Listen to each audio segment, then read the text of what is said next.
नाज़रीन, इस वक्त मैं 224 चक नंबर 224 रेलवे फतेहाबाद में हूँ। यहाँ पे जो है बाबा फ़रोज़ शाह सर हज़रत बाबा फ़रोज़ शाह सर रहमतुल्लाह अलैह उर्स मुबारक 2 रोज़ा उर्स मुबारक की तकरीबात जो चादर पोशी की जा रही है।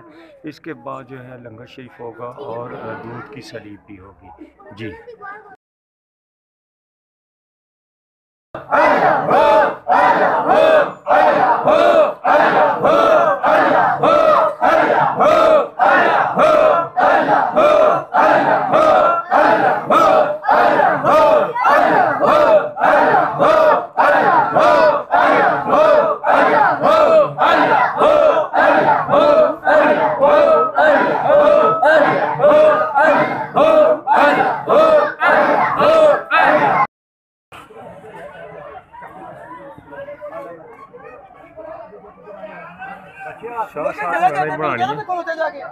शाह साहब होना नहीं बनानी है बस और कुछ इत्थों ना